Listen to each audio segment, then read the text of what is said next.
Ladies and gentlemen, Gary Moore.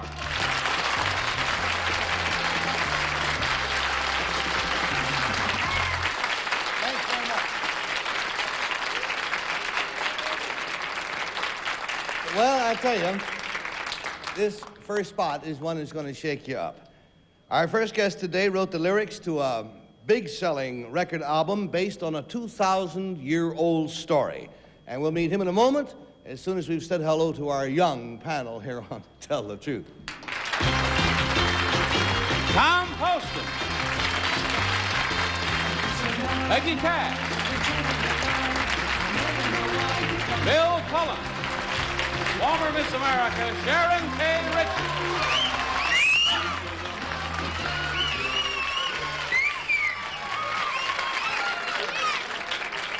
Such a display of necklaces as we have, Miss Peggy and Miss Sharon. Isn't that something? Pretty. Listen, by way of introducing our first guest, I would like you to listen to a small part of an extremely controversial new album. Some people are shocked by it deeply. Others find it magnificent. Indeed, one critic has called this the single most important recording of our time. So listen to it. Hosanna, hey, Zanna, Zanna, Zanna, Hosanna, hey, Zanna, Hosanna. We're getting recognition all up and down the panel. Peggy, you're the one who smiled first. It's Jesus Christ Superstar. That's exactly what it is. The name of the album is Jesus Christ Superstar. And before you decide that it is sacrilegious or that it is irreverent, hear the story. Let's meet the young man who wrote the lyrics to this much talked about LP.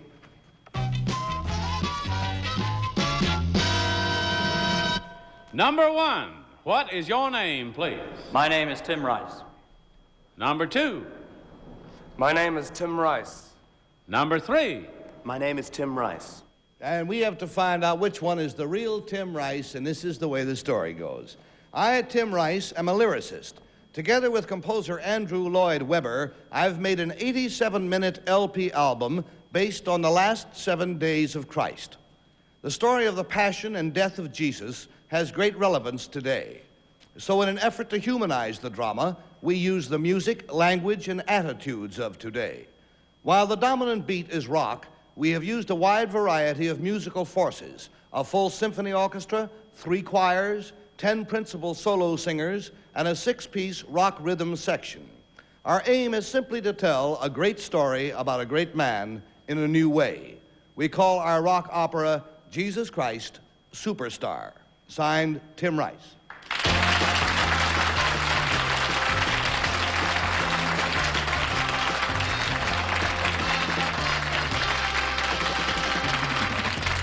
And while we mull this over for a moment, you stand by and let us pay some bills. You're right up here. Now let's remember that all 3 of these gentlemen claim to be the lyric writer of Jesus Christ Superstar. And let's start the question with Tom Poston, please. I was just curious. Number 3, why Superstar? Well, it's just, Not while he was alive. it's a very modern word which I think describes what Christ was.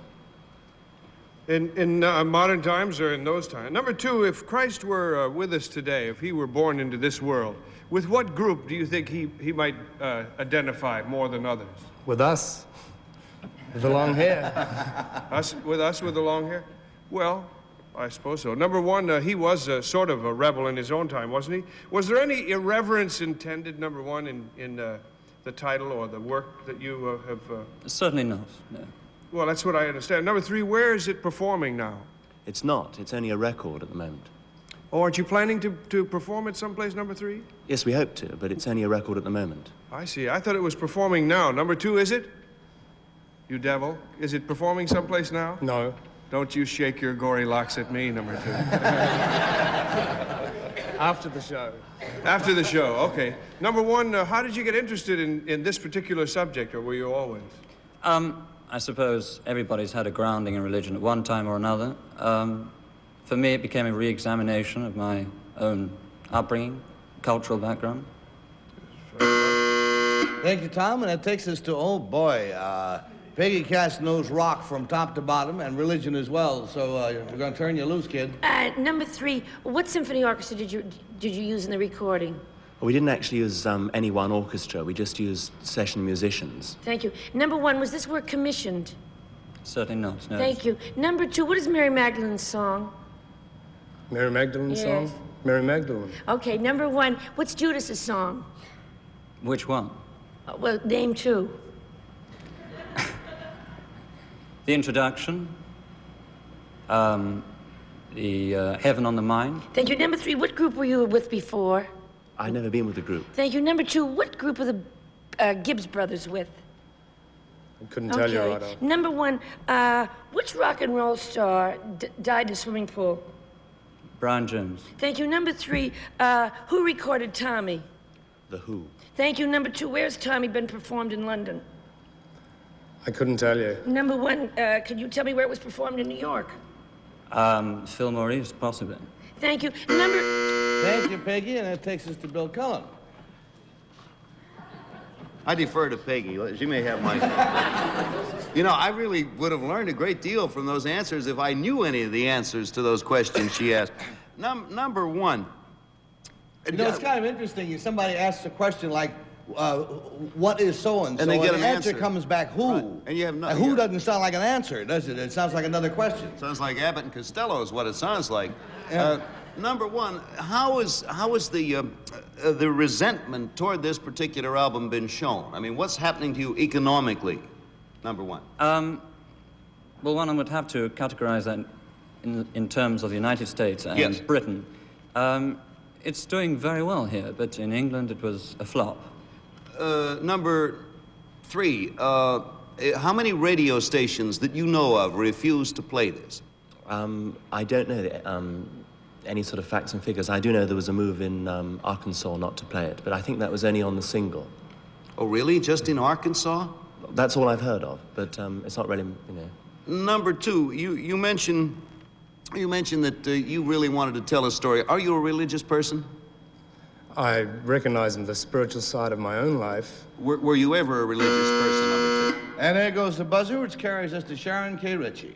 Number 3, what record company put out the record? Decca. Decca Record. And it's selling well here in the United States? Yes. Is that right?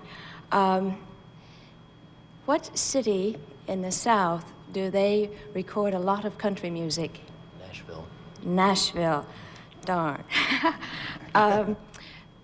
Number 2, do a lot of churchmen write you letters about this? Has it stirred up a great controversy? Yes, a great deal of people. Not so much controversy as another idea way of producing the same story. So, you know, for different people to interpret their own way. Number 1, how did your folks feel about your putting out this record? Did the neighbors throw rocks at them and things like that? No, not really. I'm my mother's blue boy child, so no problem. Okay, that's it. We have to make up our minds which one we think it is. We mark our ballots, and we mark them for 1, or for 2, or for 3. We pay $50 for each wrong ballot. We pay $500 if nobody comes up with the right answer. And Tom Poston, do you want to start, my friend? Well, the best I could do was number 3. I got a sign. From Yes, above. there was You have a sign. Divine sign. Very well. And Peggy? See, the number 3 answered them all right. Number 1 only made one mistake, but it's such a... he could be it anyway because they didn't play at the Fillmore, Tommy. They did it at the Philharmonic. But I voted for 3. You voted for 3. Yeah. Okay, Bill Cullen, what do you think? Well, I realized that it could have been number 1, that he only made that mistake, and it wasn't necessarily the Fillmore. I mean, I grasped that the moment it occurred. And for that reason, I voted for number 3. I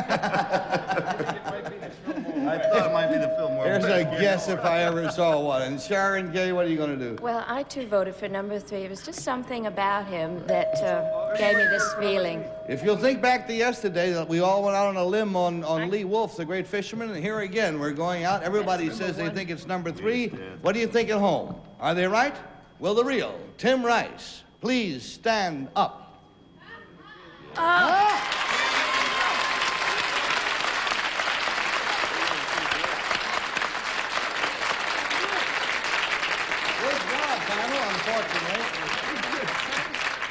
Let's find out about your friends. Number one, what is your blue-eyed name and what do you really do? My name is Michael Haynes. I'm an art teacher touring the United States. Thank you. Number two, what is your real name, please, and what do you do? My name is Evram Risk. I'm from New Zealand, and for a job, I travel and work in a bar on the east side of Manhattan.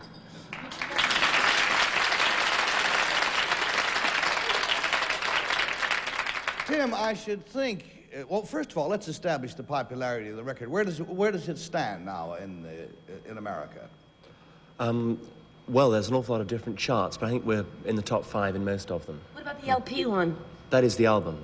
The album, which runs 87 minutes, is now number 3 on the charts. I looked it up. I think on one of them, just before the show. Can you account for any reason why it did not go well in England and has been going very well here? I think the main reason probably is the lack of radio play in England. I mean, over here, there's so many stations have played the whole thing. And people have the chance to say, I like it or I hate it. In England, no one's heard it, you know, because we only have one channel which only plays singles. Ah, I see. So you don't get the impact of the whole thing. Of course, the title is a shocker and sounds irreverent when you say Jesus Christ Superstar. I don't think so. I think that the people who get shocked are the people who aren't really that religious. The reaction from the clergy and the churchmen has been excellent. I think people who've rejected Christianity and religion like to think of it as something establishment that never gets harmed, whereas anybody who actually bothers to think about Christ realizes that if he's to have any relevance at all, then he must have relevance for all times and for all people in all ways. Therefore, Jesus Christ Superstar, Jesus Christ in blue jeans, Jesus Christ in anything is very valid. Well, on that basis, my friends,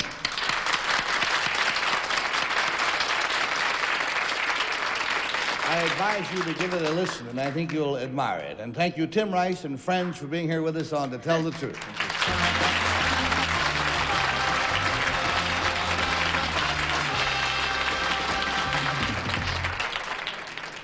Our next guest has just been appointed to one of the most important positions in the U.S. Navy. Now, we'll meet this guest right after we move ahead with a few commercials. Here we go. Now, let's meet a captain in the United States Navy.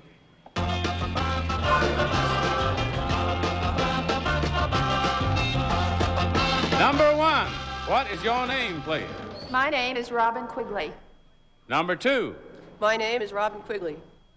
Number 3. My name is Robin Quigley. Fascinating. All right. Here is Robin Quigley's story. I, Captain Robin Quigley, am the new director of the Waves. I am the 8th woman to hold this office since the founding of this women's arm of the U.S. Navy during World War II. Now is a particularly exciting time to take on this job because of increasing emphasis on individualism in the Navy as in the rest of society. The Women's Lib movement is highlighting the part that women can play in many different areas of work, and naturally this expanding role affects the Waves. Service to our country runs in my family. My grandfather was an Army dentist, my brother-in-law was a Marine, and my father is a retired Air Force colonel. Signed, Captain Robin Quigley.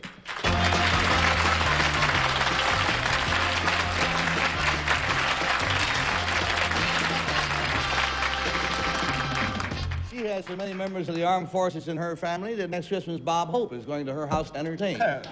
Do the whole thing all at once. Let's start. I made it up. I wasn't telling the truth. Let's start with Sharon K. Ritchie. Number 3, approximately how many women enlist in the Waves every year? We have about 2,000. About 2,000. Number 3 again does this fluctuate a lot every year? Has there been different periods, say in the last 20 years, when more have enlisted? Yes, over a 20-year period, it would fluctuate. Tell me, number 2, are many of the women in the Waves married? Some of them are, not too many. You know, I'm just fascinated. It seems like it would be a rather lonely life and, you know, with so much discipline. Number 1, what time do the Waves get up in the morning to start their workday? Well, it all depends on the particular branch they're in or the service they're in, usually from 8 to 4. Thank you, Sharon. Let's go down to Tom Poston. Number 1, you can't be drafted into the Waves, can you? No. No. Number 2, what do Waves actually do? What do Waves do in your service, your branch of the service? Well, they do all sorts of different jobs. There are clerical jobs, of course. There are personnel management. There are run computers. There are any number of supplementary jobs that they do. Number 3, do waves have babies? Married waves, that is, have babies? Or unmarried, I guess they could. Do waves are they allowed to have babies and stay waves? No, the policy is that we may not have dependents under age 18. Oh, and then sometimes, I suppose, number 1, a lot of them do have children who are grown, or... Yes. What is the age limit, number 2, for a wave entering the service? 20... On the top side. Number 2. Yes, ma'am. 27. Oh, then they really can't, number 3, have grown children, can they? It would be pretty hard to do. It'd be hard to be 27 and have a kid 18. You know, it's, Right. From Peru. In Peru, yes. Thank you, Peggy. Well, number... And it takes us to Peggy. Number 1, what's the attitude of women's lib toward the waves?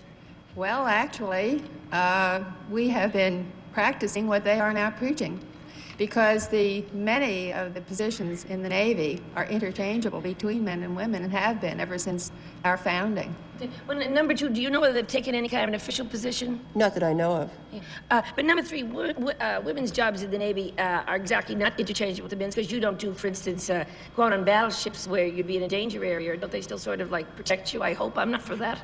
Yeah, we're pretty protected. Thank you. Number 1, I just want to say that hat you got on is adorable. It's sort of like a tiara. That's right, it is. Well, what is it, for your fancy dress balls or something? That's right. I'm wearing the dinner dress uniform, I love it. which includes the tiara. Thank you. Number 2, do enlisted girls have to do their own laundry, or can you send it out? You can send it out. It depends on where you are. But thank you. Thank you, Peggy. And Bill Cullen, you're up. While we're on the subject, number 1, of that tiara you're wearing, you must be the only person who owns one of those. Is that correct? No, they may be worn by all officers. Well, I mean, with the particular bit of scrambled eggs you have on there, that is unique to a captain, is it not? Commander and above. A commander and For the above. scrambled eggs, right. No, second lieutenant gets scrambled eggs, get powdered eggs. That's what they get.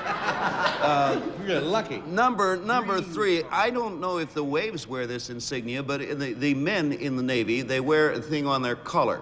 And what denotes a line officer, an officer of the line, on his collar here, number 3, please? Well, an officer doesn't wear anything on his collar. The insignia that denotes an officer of the line is the star.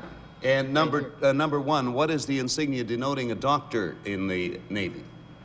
Well, depending upon his rank. Yeah, no, All right, Bill, you got hung up in mid-question there. The dinger donged, and we're going to vote.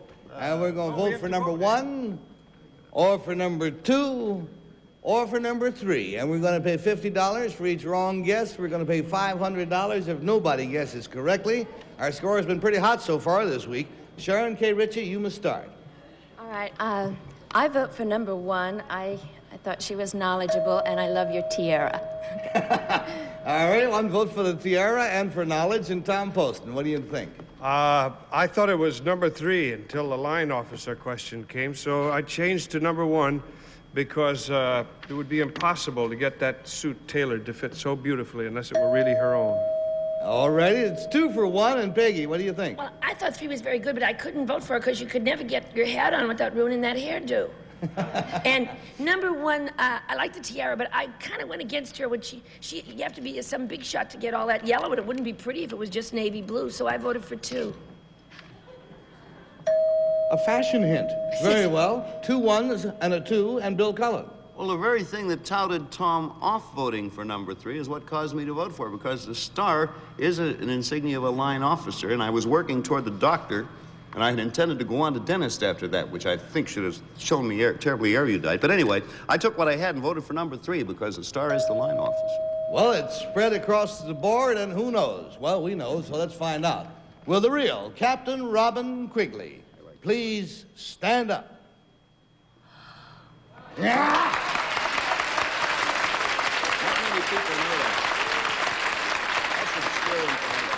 Very good.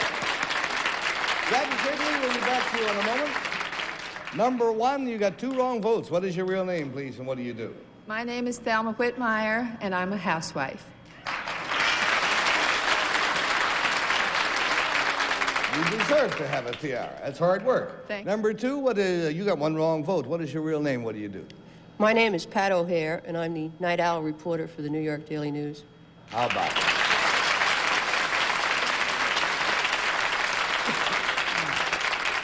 Well, Captain Quigley, aren't you terribly young, unusually young to hold this position?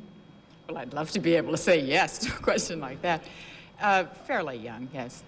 Well, at your tender age, you are already a captain. Is there any chance that you could become an admiral? The law now permits women to achieve flag rank. And I think once we have women who've gone through a career pattern that would lead them to that kind of responsibility and authority, it will happen. Mm-hmm. I'm betting on you to make it. And so, Admiral and friends, thank you all very much for being here with us on To Tell the Truth.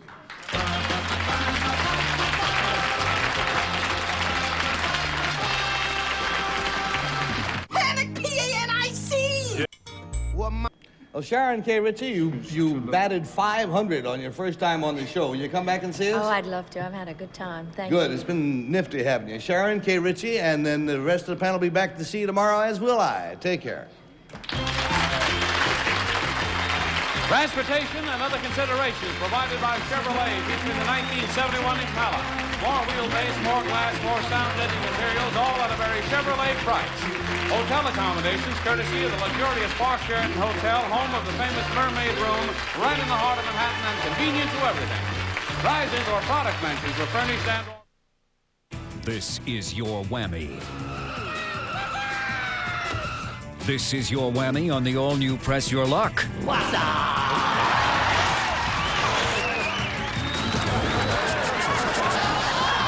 Any questions? Join Todd Newton as he hosts Whammy, the all-new Press Your Luck. That hurts. Charming as ever and hip, too. Weeknights at 10 p.m. only on Game Show Network.